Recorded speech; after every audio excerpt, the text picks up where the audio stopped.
So here we have the cube. I'm going to fill that in with that 80%. Let's bring this light over.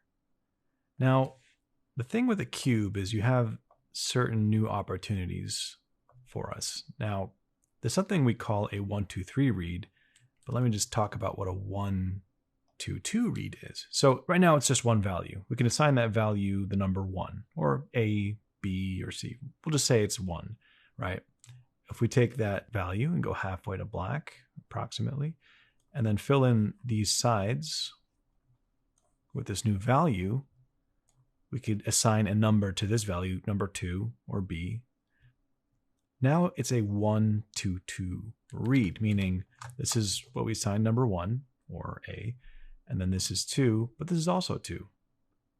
Now you could use this for your rendering, that's fine, but what works effectively is what we call a 1, 2, 3 read, which means we're gonna have to change the light position a little bit. So let's go back to 80. We're gonna make the top part the lightest part, and then these two sides the darker ones. So first what I'm gonna do is select that 80. We're gonna go halfway to black and just kind of paint that in real quick.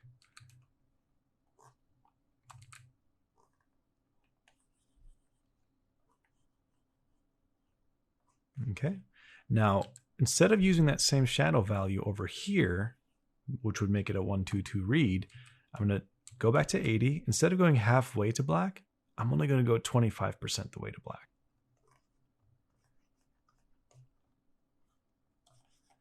Now we have what is called a 1, 2, 3 read. Now it has a nice balance where each side is contrasting just enough on every side. So this darkest side is contrasting against the top and the left side, and the left side is contrasting against the top and the right side. This is a pretty effective way to get things to pop out and read like it's three-dimensional by showing as many dimensions as you can. So I'm going to go ahead and lock the transparency here. I guess I already did. And I want to change the geometry a little bit. Remember how we put a bevel here on that cylinder so it's not sharp? We're going to do the same thing here. So what's going to happen is we're going to just slice off these corners like that.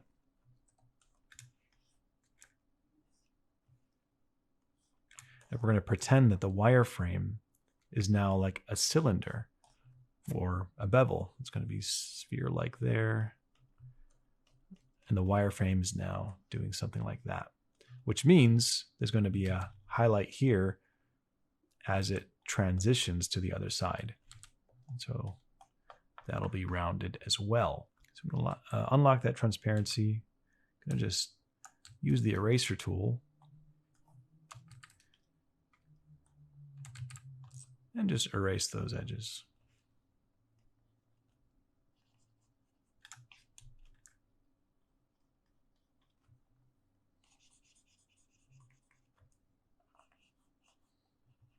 Okay, gonna lock the transparency again. Now grab that mixer brush. We're just gonna pretend that these are cylinders. So if we remember that the cylinder has that curvature for the core shadow there, we're gonna do the same thing here, just blurring it like so, and do a quick drag over the whole thing. And suddenly now it looks like it's a curve, a nice soft bevel.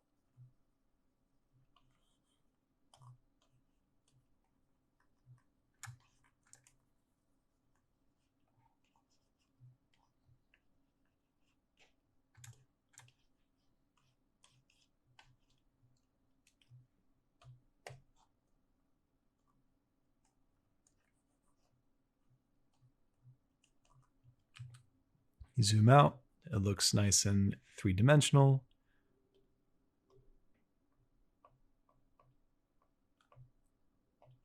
We can actually kill that line work.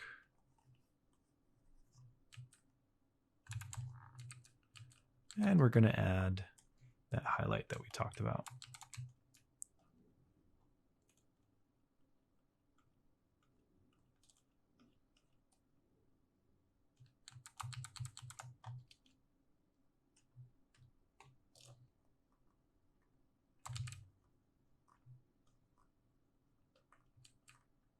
And now it looks like it's showing the illusion of reality.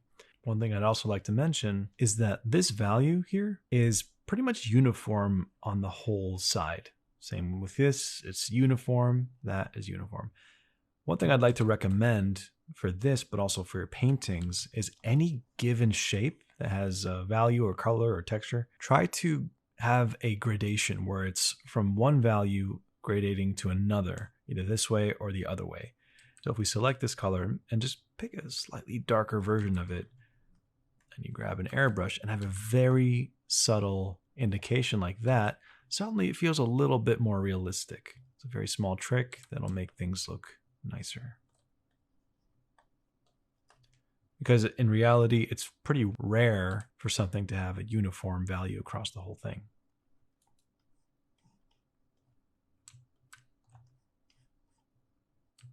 There we go. And actually, I can introduce a bounce light too. That'll also work as a gradation.